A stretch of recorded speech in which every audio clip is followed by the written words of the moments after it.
Welcome to this week's edition of the Sports Zone. There was lots of excitement in sports over the weekend. The Illinois Wesleyan baseball team was in action, and they were looking to extend their 5-game win streak. I'm Katie Wingy. I would expect more people to be talking about Duke and Duke Nation and all of that, but the real surprise was that Kentucky loss.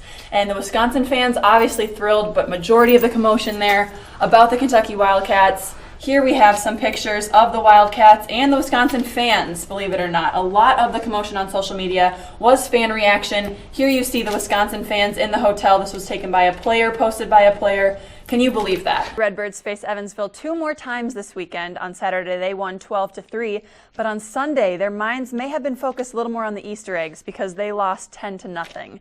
Up next for the Birds is Northern Illinois at home. That game is Tuesday at 3 p.m. Starting with opening night last night, the Cubs were playing, but the real talk on social media was not the game, was not the new video board, but the Wrigley bathrooms, believe it or not. You can see here, looking forward, we had about 3,000 tweets about the Wrigley bathrooms, if you can believe it or not, as opposed to 2,000 about the video board and 1,000 about the Wrigley renovations. Here is a picture we have of the commotion going on right around the bathrooms. There were tweets all around about Cubs apologizing for broken bathrooms. They will add portable bathrooms at Wrigley Field. Wrigley Field short on bathrooms. Don't understand the talk about the bathrooms. It's always been a problem. There was quite the uproar about it. That was the major talk of last night's game as opposed to the score. I like the matchup. I like Wisconsin. I like that they beat Kentucky, especially after the year that they had last year, losing to Kentucky in the Final Four. I think they're back for revenge here. I'd like to see Wisconsin win. I'd also like to see Duke win. It's a great matchup between some maturity and some younger players. I'm excited to see who comes out on top.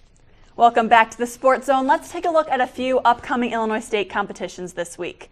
The ISU baseball team will take on Northern Illinois tomorrow afternoon. They are coming off that tough 10-0 loss on Sunday against Evansville. Switching it over, Detroit and Chicago. Reggie Jackson here throws it up granny, bowling for dollars. Throws up a prayer there, and he nails it. Swishes that one in. I think mine's got the top.